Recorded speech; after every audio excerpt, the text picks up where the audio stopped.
wonderful group home set up for them. My wife went back to work for the first time in 20 years, and 6 months later was diagnosed with ovarian cancer. Had surgery, thought they got it all. They didn't. 18 months of chemo, and she passed away. So it was some pretty significant challenges. I found myself at 55 years old, a widower, which I did not anticipate, and an empty nester, and kind of starting all over. And I've got a couple of faith-based experiences along the way that enabled me to launch what I call Clay 2.0. And nothing wrong with the 1.0 version, but Clay 2.0 had a different focus.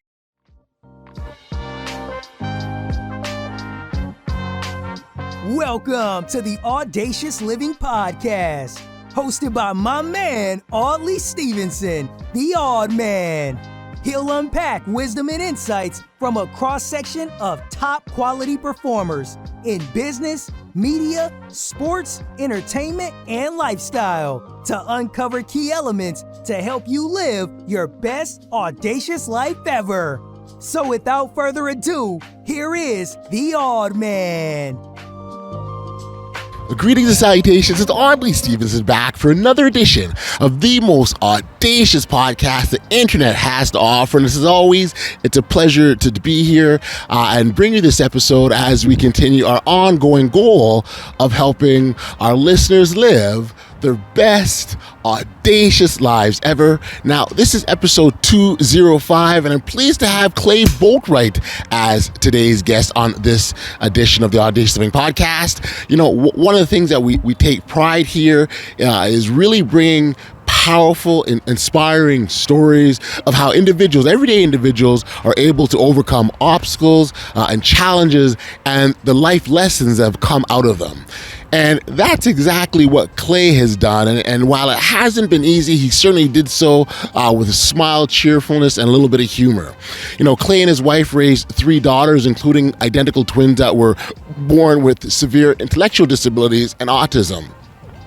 And only 6 months after becoming empty nesters, Clay's wife was diagnosed with ovarian cancer and passed away shortly thereafter. Actually, it was only 18 months later. He himself will tell you that it hasn't been easy, but you never know if you looked at him and saw him, because like I said, he managed to weather the storm, and he did so as cheerful as much as possibly could, looking for the silver lining and the bright side of things, as well as the lesson. It really is a powerful conversation and an incredible story that I'm sure you'll all appreciate. So without any further ado, here's my chat with Clay Boatright. Enjoy. Greetings, Clay. Thank you for joining me here today on the Audacious Living Podcast. Thanks for doing this. Thanks, Audley. I appreciate the opportunity. It's great seeing you. This is good. I very much love chances and an opportunity to sit down and I said before I press record there, having good chats with good folk, and I would expect this to be no different. And so I thank you for making a time like this. And I think you've got to have an opportunity to read a little bit about your story and your background. I think you have a very interesting story because you had what a lot of people have is challenges. And I think challenges of a part of life, but it seemed like in your case, they really compounded, and you had a lot of them and over a certain period of time. And so perhaps as a starting point, we can get you sort of fill our audience in a little bit about your story and what brought you to this point that you're at now. Sure. No, absolutely. Well, again, I appreciate the opportunity to share it. So as you pointed out, we all have challenges. I have been blessed, and I use that word deliberately. I've been blessed with some challenges that people often don't encounter in a fairly short period of time. So the short version is my late wife and I were married for 30 years. And in the course of that 30 years, she had a couple of cancers, one about a year after we got married in our mid-20s that she survived. Hodgkin's disease was the name of it. A few years after that, after she went through chemo for that, we had our first child, who was a traditional kid, traditional daughter. She is now 26, and 3 years after she was born, we had our identical twins. So Blair's our oldest, Paige and Mia are our twins. A couple of years after the twins were born, we noticed that development was a little unusual, and a couple of years into when they were about 2 years old, we discovered they have what is now called intellectual disabilities. So pretty severe intellectual disabilities and autism. So raising what I referred to as the Boatright circus had a whole host of unique challenges to it that we can get into here in a few moments. Soon as everyone grew up, got everybody out of the house, oldest daughter went to college. The twins, we got a wonderful group home set up for them. My wife went back to work for the first time in 20 years, and 6 months later was diagnosed with ovarian cancer. Had surgery, thought they got it all. They didn't. 18 months of chemo, and she passed away.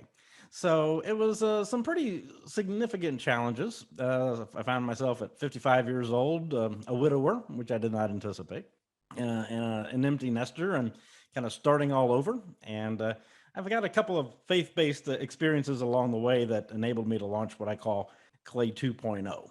And nothing wrong with the 1.0 version, but Clay 2.0 had a different focus. And a lot of people told me to write a book, which I did.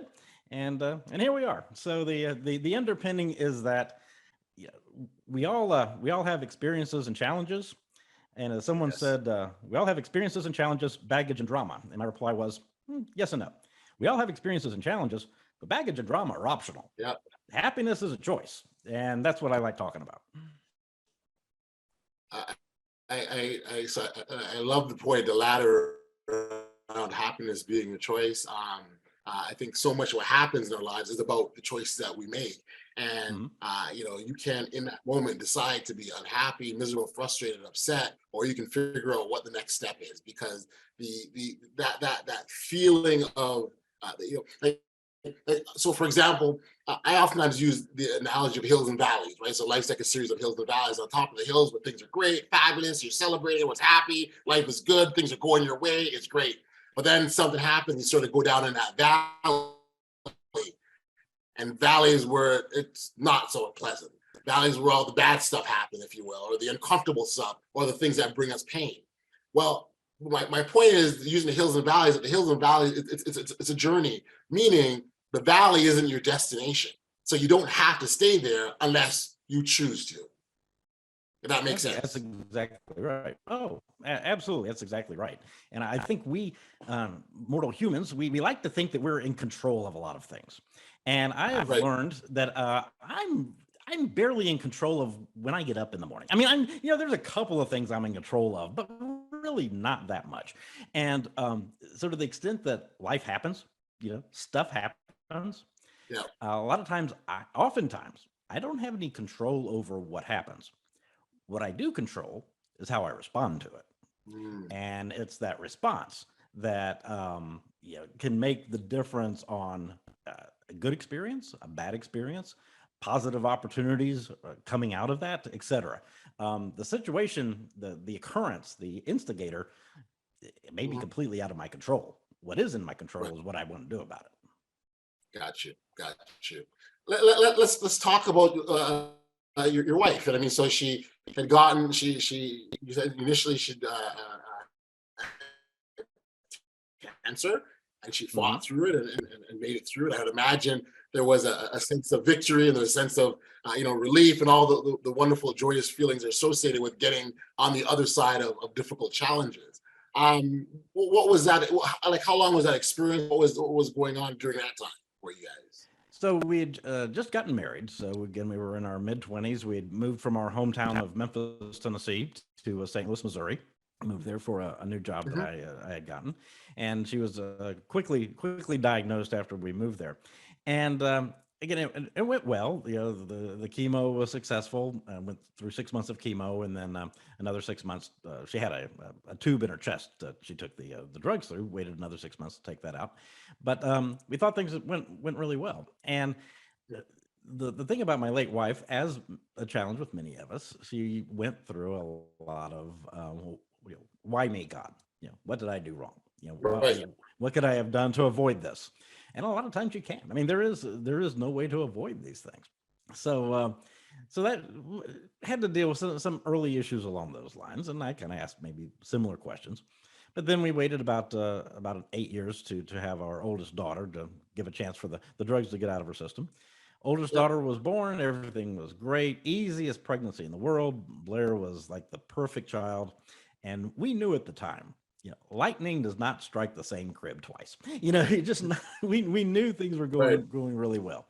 Then the Right. the twins were born. That was eye opening. We had intended on going for just 2 children total. God had a different plan, and 3 popped up, and we're like, okay, we're done. We're out. And Right. and almost from the point of conception, things were just different. The pregnancy was different. Carole had to go to the hospital, several times, and just a lot of stuff going on. Right. Twins were born, had a variety of challenges. They cried a lot, things that many people just attributed to, well, they're twins, and twins take Right. longer to develop. Right. And again, all children are different, so we really shouldn't use our first oldest as an example to Mhm. measure things against. So I'm like, okay, Yeah. cool. Well, then we got to the 24-month well baby visit. You go to the pediatrician, you go to the well baby visit, and Carole's holding like Paige, and I'm holding Mia, so we each have a twin. And they give you this 24-month developmental milestone checklist, and you go through the checklist, and can say certain words or is crawling. You go through the checklist. Yeah. So we each go through it for our respective twin that we're holding, and we get to the bottom and looked at each other and realized that neither one of us had checked anything off the list. Mhm. We're like, yeah, that's probably not good.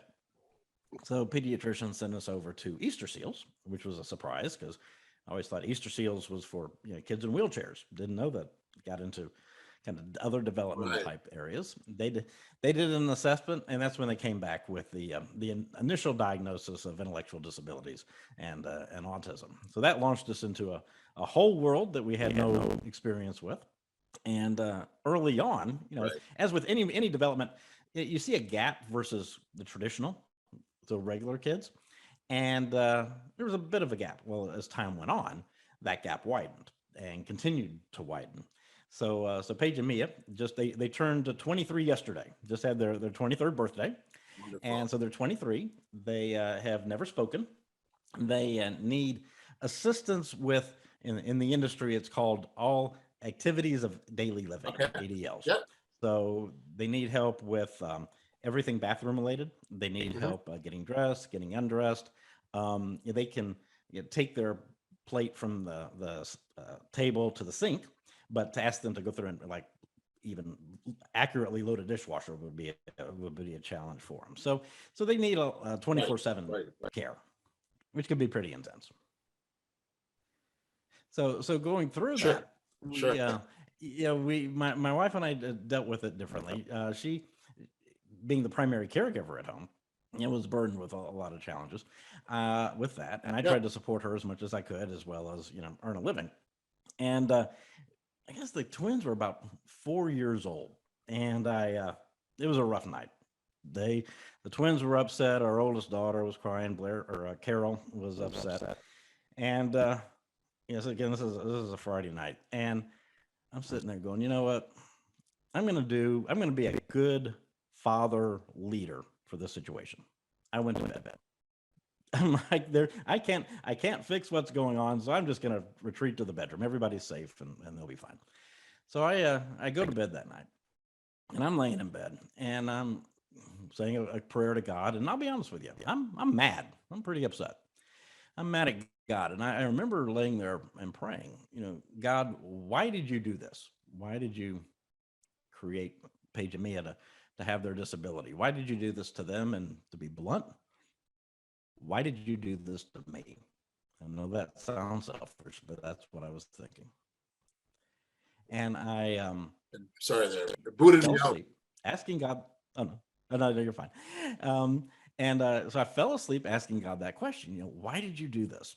And I don't go to sleep mad very often, but if I do, I'll wake up like madder the next morning. It's like the emotions marinate overnight. And I woke up that Saturday morning, and it was the craziest feeling. I woke up like I was on a mountaintop on a bright spring day with the wind blowing into my lungs. I was excited. I was pumped. I was ready to take on the world. And the very first words that entered my head were to help people like Paige and Mia, which I immediately interpreted as to help people with severe disabilities like they had. And I sat there and I went, wow. So I was a sales and marketing guy in the grocery products business at the time. I'm trying to be a good dad. Um, was focused on career as well as, trying to help the family. But given my priorities at the time, Yeah. there's no way on God's green earth I would have come up with that answer on my own. And as sure as you and I are having this conversation right now, there was Mhm. zero doubt in my mind. I fell asleep asking God a question, and He sent the Holy Spirit and answered it. I asked Him, "Why did you do this?" He sent the Holy Spirit and said, "To help people like Paige and Mia, to help people with severe disabilities." So, so at that moment, two great things happened. Number one, it happened. Number two was I had the wherewithal to realize it. Because again, that is something I would not have cooked up in my head. So I sat there and said, well, okay, what do I do? I've been given this direction, I guess. So I did what many people do when they have questions. I got up, went to the family computer, and got on Google. I Googled it. I said, I typed 4 words. And again, I'm going to use the vernacular at the time. So this was about 2004. So the verbiage has improved, has changed over time. But using the diagnosis of 2004, I typed 4 words. Mental retardation. We don't use that phrase anymore. We use intellectual disabilities now. But I typed mental retardation, Dallas, which is where we live, help. Mental retardation, Dallas, help. 4 words. Boom. Hit enter. Up comes a website for an organization I had never heard of before called the Arc of Dallas. Long story short, looked at their website. I said, that looks interesting. Reached out to them on Monday. That next Monday, 2 weeks after that, I'm on their board of directors. I'm now heavily start getting into the disability advocacy world, understanding issues that families like mine face, what services are out there, what services are not out there. Eventually got onto the board and the presidency of the state organization. Pretty soon after that, I got connected up and was appointed by President Obama to a presidential advisory committee in Washington that I served on for 2 years. And after that, I headed up a committee in Austin at our state capitol, helping redesign our support system. So what started off as a asking God a question on a Friday night, within about 7 or 8 years, I'm appointed by the President of the United States to an advisory committee, and pretty soon then helping redesign our state support system. That has nothing to do with me. That has everything to do with God. And along the way, I started realizing that why I was here, and realizing that brings it. You've got a great smile on your face right now, and I appreciate that. I started smiling. So here I am in this situation with a family that would scare the crap out of 95% of most intelligent thinking people, and I'm like, no, I'm gonna embrace this. And again, it was all about attitude. Man, I have to smile because it's a wonderful story. It really is. I mean, when you look at sort of your journey and the things that happen, and again, it's really easy when things happen to us and we don't feel good about it to be miserable and be down and to point fingers and blame and do all sorts of negative things and emotions and feelings that easily can pop up. But to take that, harness it, use it, and flip it in an entirely different way and make it productive, not only for yourself, but for others, it's just a phenomenal story. And so I have to smile like I do. Well, I appreciate that. And one of the things that's been, again, I use the word blessing. I use the word blessing a lot, and I Sure. mentioned earlier I've been blessed by challenges. To me, blessings are not necessarily things that I consider positive. A blessing is anything that God's involved in, and sometimes God allows us to go through difficult challenges for a purpose. Now, we may not understand it at the time, and we may not say thank you. We may not enjoy those challenges, but if it's something that He's deciding that is right for us, I view that as a blessing. And one of the biggest blessings to me has been the learning that I got through that process. So learning what families were facing with and what people with disabilities faced, and Right. what systems were available to help them and connect people up.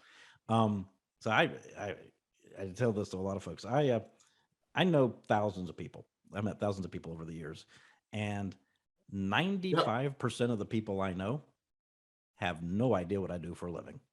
Absolutely none. But they all know what I do for free. And think about it, as a man, so often we men, we tie our identity to what we do for Yes. a living, and I don't. I Absolutely. refer to what I do for a living is that's how I pay my bills. So people will ask you, hey, so what do you do? and they're wanting to know, what do you do for a living? The way I hear that, it's, how do you pay your bills? And I'm like, well, it's none of your business. Sure. You know, I mean, it's like, why do you care? Why do you care what I do for a living, or what do you care how I pay my bills? But when people ask me that question, it takes me about half a second to start talking about my family, and start talking about the advocacy world, start talking about, God's impact on people's lives. That's Sure. how I want to be identified, not so much as a marketing research guy in the grocery business. Who cares? No, that's right. That's not impactful. That's Yeah.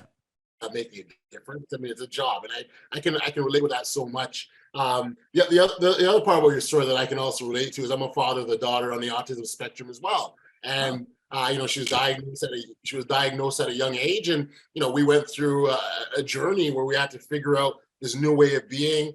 Her mother and I had no experience. We didn't know any other families or any other children that could relate to what we were going through at the time, and we had to learn and figure stuff out. And I can remember the first time that we were able to collectively go to the mall as a family, because up until that point we just couldn't, because it was a circus, if you will, right? Exactly. It was an adventure. So the thing though, but the thing what I wanted to comment on is the piece around our potential, right? Because ultimately we've all got something special inside of us, something that we're meant to do. And it's very easy to look at someone, i.e. a child on the autism spectrum, and think that they can't achieve, or they can't reach any particular milestone, or they just can't do because of their situation. But what I've learned, and my experience with my own child, is that's far from the case. And we all have something special that we're meant to do. Absolutely. Now that you've shared that, so thank you. I'm obligated to ask you two quick questions. First, how old is your daughter? How old is your daughter? She's 18 now. Okay. And how does her autism manifest itself? So my children, I mentioned, are pretty on the severe side, nonverbal and so on. How about your daughter? Like from a skill standpoint, how does she display? So initially it was her speech was severely delayed. So her ability to communicate was significantly behind that. So when we sort of start to look at the age of, like, say, 2 or 3, or like, again, the certain words, we weren't hearing them. And certain cues and the verbal cues and things like that, and they just weren't there, and that's what kind of started our journey. So it definitely manifests itself through her speech, and as time has gone on, so I would say she's 18 years old, but developmentally she's probably 11 or 12-year-old, something like that, in and around there, in terms of where she's at overall. Her gross motor skills are off the chart, and you look at her, you see a happy girl that just loves life and likes to smile like her father. But overall, I mean, it's just I would say it's a blessing. I'll tell you a real quick story. I remember once we were driving. I'm downtown Toronto, so driving sort of in a semi-residential area in downtown Toronto, and she was in the back seat. And up until this point, now she was probably 7 or 8 at the time. And there weren't a whole lot of words in her vocabulary. And so, we were doing the speech therapist at work with her, and regularly attended a session like that to help her develop her speech. And so we're in the back, she's in the back seat, I'm driving, and all of a sudden I hear these random words, like she's putting out these random words. I'm going, oh, wow, like she's speaking. Oh my goodness, this is wonderful. And in that moment, what I realized is that the words weren't random. She was actually reading the signs on the stores as we were driving by them. So, that's great. So here I am as a father going, oh my goodness, will I ever hear my daughter say daddy ever again? I don't know if I'll ever hear it. But she's showing us, wait a second, saying daddy's a piece of cake. I'm going to read for you, right? And so that for me is why. So when I talk about the potential and why it's so important we don't limit people because of their situation. And sometimes our challenges make us feel like we're limited. Things that we go through make us feel that we're small. Well, really, we're bigger than we ever give ourselves credit for. No, absolutely. And thank you for sharing that. So as I'm sure you've learned in the autism world, that there's an old saying that when you've met one child with autism, you've met one child with autism. That's all. Because it is so different. That's why I always ask how old and how does that manifest itself? Yeah, yes. I totally agree with you in that we all have skills and abilities. And as you've picked up, I'm a faith-based guy. And my faith tells me this, because the Bible tells me, that's why, is that God created all of us. Okay, so God created all of us, and say in the case of autism, he, depending on I believe my children were born with their disability. There Mhm. are other children or other people who their disability may come later in life, but God allows that to happen. So he's involved in the process. Well, here's what I've learned over time. In the Bible, again, the Bible also tells me this. God doesn't make mistakes. Okay. Right. So if God creates everybody and he is allowing certain things to happen, even things that we may not like, Yep. um, God is smarter than we are, and we need to get over it. We really need to get over it. Yeah. Yeah. And and just because we don't like it doesn't mean he's wrong. It means we Right. need to get over it, is what it means. And again, it's about not criticizing his decisions, but more how are we going to respond in this whatever has been presented to us. So from that standpoint, if God creates everybody and he is allowing certain circumstances to take place and each individual that is unique to them, and that fits exactly with what you're just saying, is he is giving us all skills and abilities and the ability Right. or the opportunity to develop those at different rates, at different speeds, to different levels. Yep. And it's all good because he's involved in it. What our challenge is identifying that within each other and then helping nurture each one of us, our children, our friends, our spouses, and so on, to maximize whatever those potentials are and to open whatever doors may Mm. be there. That's what our job is. It's not to, it's funny, I have some friends, a lot of friends in the autism world, and a lot of them have spent effort, and it's great, trying to understand, what caused their child's condition. I Right. haven't spent 15 seconds. In 23 years, I I hear haven't you. spent 15 seconds. And I'm like, whatever, because that water went That's under the it. bridge a long time That's ago, it. right? That's it. And so I'm more focused on what today and tomorrow. That's where the focus needs to be for me anyway. Clay, I love that point because I think too often in life, many of us do that. We get so ultra consumed with the why and how we got here, and as opposed to understanding that we're here already and how do we move forward from here, as opposed to staying here and mulling over what happened in the past. And quite frankly, there's a lot of times we'll never get that answer, and so we just have to accept that and move forward. So I'm really glad that you made that point because the why. Once you've got the baby in front of you, you've got the baby in front of you. The why doesn't matter anymore. Let's deal with what you got, right? It's exactly That's exactly right. And you also learn to expect the unexpected. That's it. Yeah, and The surprises of life. The surprises of life. exactly, because just as soon as you think you've got it figured out, God's going to go, ha, hang on, hold that thought. Let's see, I'll hold my beer. Let me show you something new. That's it. That's kind of part of the second part of my story is I mentioned raising Paige and Mia. I called it the Boatright circus. It was crazy, Yeah. but got Blair off to college. Paige and Mia got a great group home set up for them. And I mentioned my wife was diagnosed with ovarian cancer, eventually passed away. And she died on February 11th, 2020. Okay, about 3 years ago. Oh. So February 11th, 2020, she passed away, and we were alone, just the two of us in our bedroom. I was blessed to literally holding her head in my hands, middle of the night as she passed away.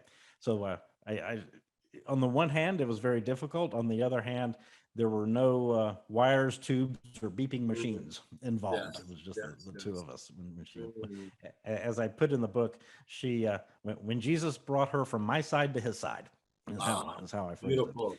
So that was on February 11th. So 3 days later was Valentine's Day. Yep. My oldest daughter had come home for her mom's passing, and she and her boyfriend, now her husband, went out for Valentine's Day. And I went to a grocery store across the street from our house, and I was sad. I was very sad and depressed. course. It was Valentine's Day. My wife had died 3 days earlier. Yep. She'd been not just my best friend, my only friend for 33 years. And first Valentine's Day, we weren't together. So I'm all sad and depressed. Woe is me. Life sucks, blah, blah, blah. Yep. So I go walking into the grocery store and got to picked up a couple items, made it over to the hair care aisle. I don't think that's relevant, but I'm in the hair care aisle. And all of a sudden, in a blink of an eye, everything changed. I went from being sad, depressed, woe is me, life sucks, to upbeat, positive, kind of like that Saturday morning I had described years earlier. Yes, yes. And I have no doubt that God revealed two things to me with absolute clarity that totally changed my perspective on everything.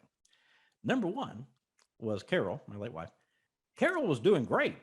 She's doing a lot better than the rest of us. She was a Christian, a strong believer, and she was having the experience that all Christians aspire for. She's with God and not worrying about cancer, not worrying about autism, not worrying about how to pay the bills. She's worshiping God. She's doing great. So I view it as God released me from having to mourn my wife. Because I missed her. Absolutely, I missed her.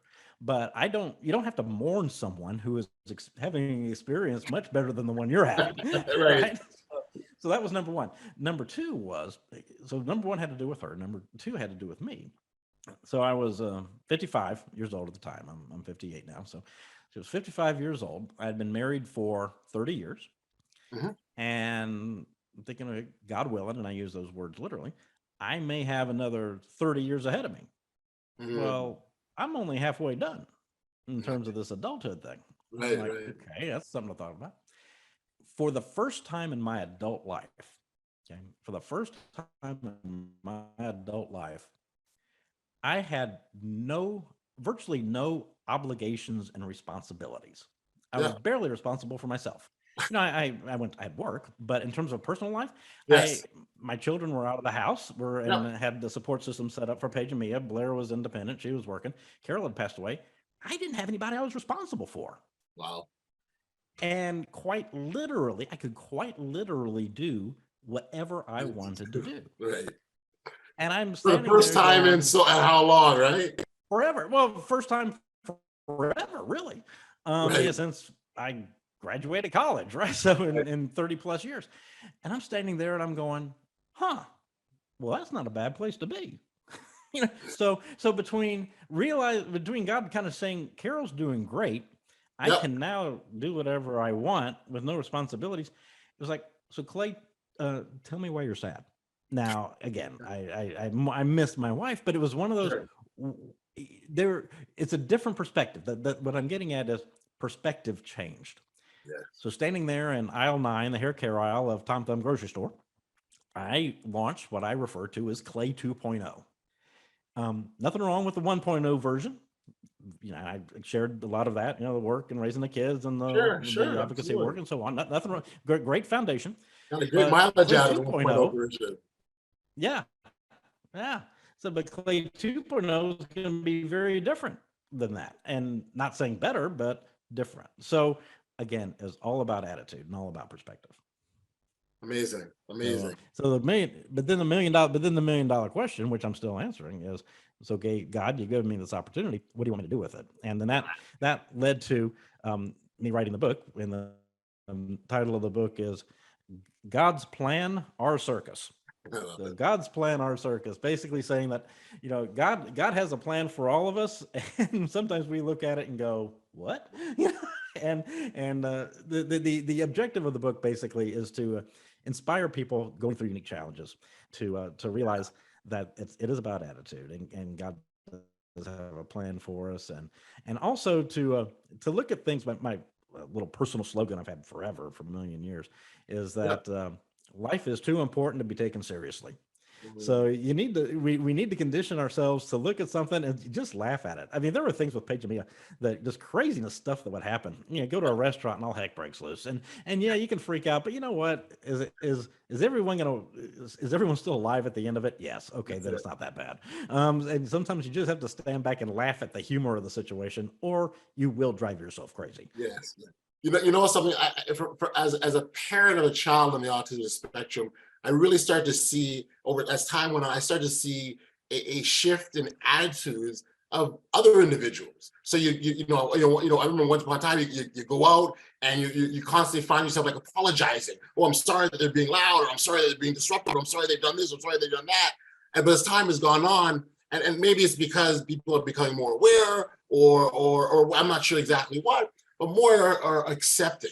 And it's okay, don't worry about it. Or, hey, I know a child in the same way. And so so that for me was always something wonderful to watch, because the more accepting you are of people, of individuals or uniquenesses, the more you're accepting of them as who they are. And that's what we really need to be by getting, and that's when we give each other grace, we're able to have that acceptance. And so I saw a lot more grace as time has gone on being given. It's such a beautiful thing. Yeah, you're absolutely right. I think people have become more accepting. They've become more understanding. Describing a restaurant a moment ago where taking Paige and Mia, we tried to go out as a family every week, and Paige and Mia are notorious food thieves. So, and it doesn't matter, if it's on your plate. Well, if it's yours, it's still theirs. Theirs is theirs, and yours is theirs. Yeah. And I describe a scene where we were walking out of a restaurant, and the twins were probably 12, 13 years old. And their disabilities, when you see them, you can tell something's up. It's immediately recognizable that they're on that they have their disabilities. So me and I am trying to get her out of a restaurant, and she's like stealing stuff off of other people's plates. So at one point, in the early days, don't do that. And I'd be apologizing. I just decided to tell people, she gets this way when she drinks. She's not drinking, but it's, you just kind of like make light of it, and then you just say, "Hey, I'm sorry." But most people they laugh and they appreciate it because you just want to alleviate any tension that may be there. Yeah. No, I think that's a great approach. And so I love the way that you responded to those sorts of situations, because they are going to come up, and it's what you do, right? Again, you talked really about the response, how you respond to them. Again, you talk about your book, God's Plan, Our Circus, and again, we sort of talk about how we sometimes plan our lives. So, for example, I'm sure, when you became empty nesters, you and your wife had your plans as to what your new life would look like. And and all of a sudden that's now changed. And so it really much is being able to, the way I would put it is very much being able to respond to the things that happen to us, because we're not quite sure what's going to happen next. And that's. No, you're right. And it's being prepared to respond to anything, because we don't know what's going to happen. And so I consider myself very blessed that in face of, and in fact, because of some of the challenges that I've gone through. And with some of those blessings, I don't believe I've deserved anything. I don't deserve anything, but it's through God's grace that things have worked out well and continue to work well, and have opportunities. And though I haven't earned those, I always kept my compass kind of centered on three things, and those three things was that God is always with us, even in the most challenging times, and it's tempting to forget that, because but He is with us even in the most challenging times. The second thing is to whether it's good or bad, just always appreciate what I have. Okay, so even in the tough times, let's appreciate the family. Appreciate. I've always had a roof over my head. A lot of people who can't say that. Yes. So appreciate what you have, no matter how big or small. And the third thing was, and this was, I can only speak for myself. No matter how crazy the Boatright circus got, there was no way I would ever abandon my family. There was no way I would ever. And sadly, there are people who and I don't know their individual stories, but there are a lot of folks out there going it alone because someone decided they couldn't hang with it, and that wasn't going to be me. I wasn't going to get labeled with that. And so I don't know if that earned anything. I don't think it did, but it kept me grounded. So those were kind of what I kept my life focused on. Yeah, no, I think you're absolutely right, Clay, in terms of again, how we keep ourselves grounded. And I think the more grounded we are, the more equipped we are to deal with the wild and crazy things that happen in our lives. Oh, absolutely. Yeah, it's, you're thinking using the idea of foundation, and I think there's some Bible verses that play off of this. But if you think about a house that's built on a solid foundation can handle the storms a lot better, as opposed to those they're not built on a good foundation, and they're more easy to blow over. Yes. No, you're absolutely right. You're absolutely right, and I think that's the key in how we fortify ourselves, as opposed to waiting waiting for the bad stuff to happen, so to speak, is what we can do in advance of them. And so I'm just out of curiosity wondering, do you have any thoughts or ideas that maybe of things that people can do to help fortify themselves? No, obviously being a faith-based guy, I would urge people to seek support outside of yourselves. And is there? I believe there is a God who loves us, who created us, and trying to understand what is He trying to teach me and want me to do in individual situations. Yeah, that certainly helps me get through a lot of things. Um, Not taking life too seriously, like I described earlier, learning how to laugh. And by taking life, it also means don't take yourself too seriously. Right. Um, there, are, there are a lot of people, and I'm sure you've run into them as well, who are very enamored with their own opinion about things. And I've never, yeah, in my opinion, I named it on certain things. A few, but I the world does not operate on Clay Boatright's opinion of everything, and just Right. realizing that there are a lot of things in this world I don't need to have an opinion about it. Yeah, I don't need to get worked up over something, particularly if it's something that doesn't affect me at all or I Right. can help improve. So having that kind of perspective, I think actually solidifies a foundation because you're not trying to cause cracks in it. So I'm trying to play the foundation analogy as well. I think there are a lot of people who their foundation is maybe okay, but they start looking for ways to crack it. Yes. Well, stop. Don't. What's the old saying? When you find yourself in a hole, first thing you do, stop digging. I'm thinking exactly, and that's exactly it. Stop making it more challenging for yourself. Right. That's what you got to E- do. Exactly, exactly. It will present its own challenges. You don't look for ways to make it worse for yourself. Clay, give us the title of your book one more time for our listeners. It's God's Plan, Our Circus. God's Plan, Our Circus. And the subtitle is A Family Odyssey Through Autism, Death, and Reinvention. So, autism being my children, Yes. death being the passing of my wife, and the reinvention being me. And so it is available on Amazon.com. So, God's Plan, Our Circus.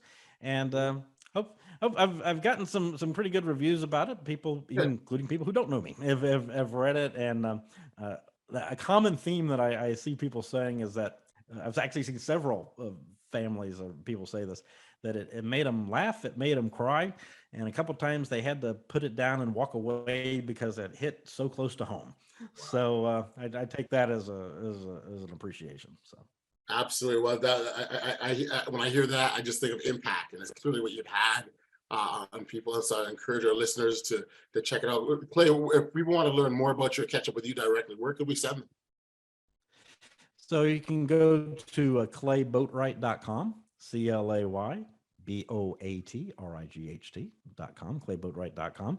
I'm also on Facebook, LinkedIn, things of that nature. So they're welcome to go there and would love to connect.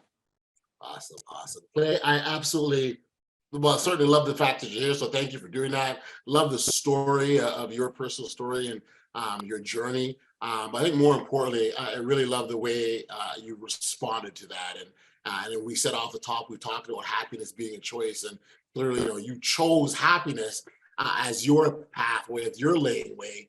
And I think the piece that I really love about that is not only that you've chosen happiness as your path and how you want to live your life, but you're now showing others what that journey is with the hopes of encouraging, inspiring them as well. And so when you take what you've gone through and turn that negative into a positive, it really is a really special thing. So congratulations, Clay.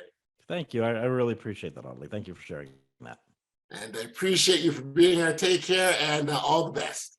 Same to you. Thank you, sir.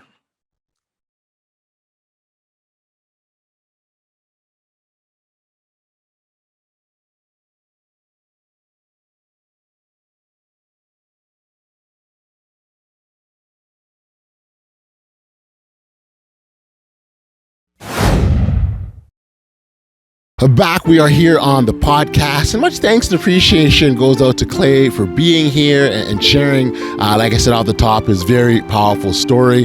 I was definitely inspiring, and I'm certain you as our listeners have been left with some really remarkable insights. Do remember his book, God's Plan, Our Circus, which is now available. I'd encourage you to pick up a copy. So thanks again, Clay, for being here. It was an absolute pleasure.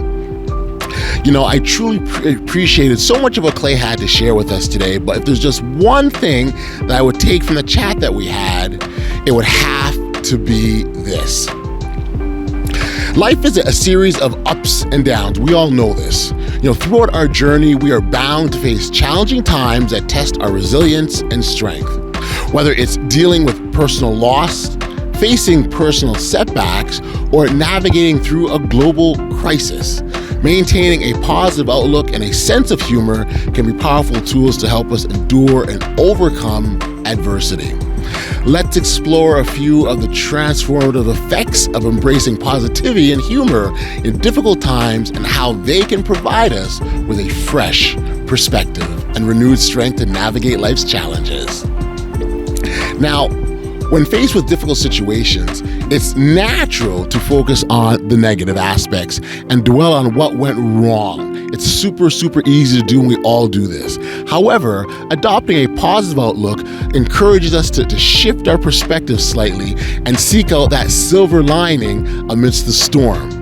Instead of dwelling on what we've lost, we can focus on what we've gained or the lessons that we've learned. Maintaining a positive outlook doesn't mean ignoring or suppressing emotions.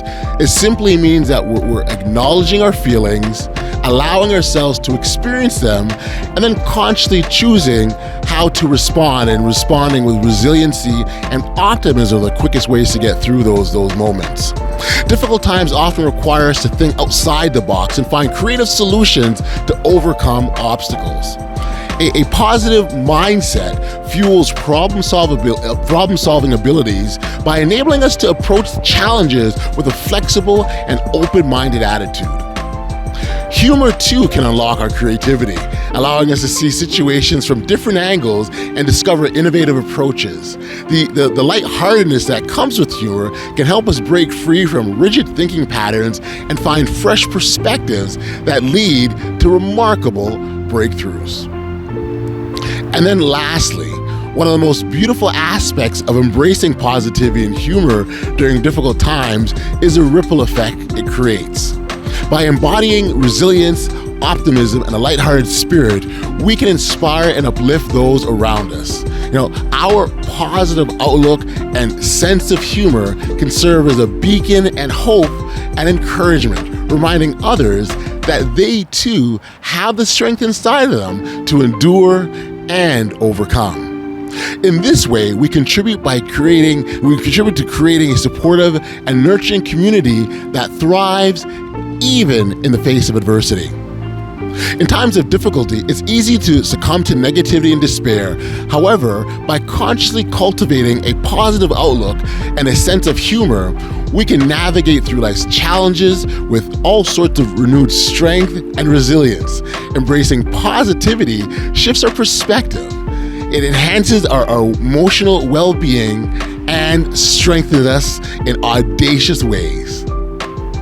Hey, listen, if you haven't registered for email notifications of the podcast, please know that you can do so simply by heading over to bestaudaciouslife.com. And every time that we've got brand new content, you'll get an email alert, and that's the best way to stay connected. As always, I say thank you to our amazing and audacious listeners. I appreciate all of you so much for helping to keep this podcast going. And I say thank you, thank you, thank you. Until next time, stay safe, be kind, show love to one another, and be audacious. You've been listening to the Audacious Living Podcast, hosted by Audacious Stevenson. If you enjoyed what you heard, be sure to like, subscribe, and share. Until next time, be audacious.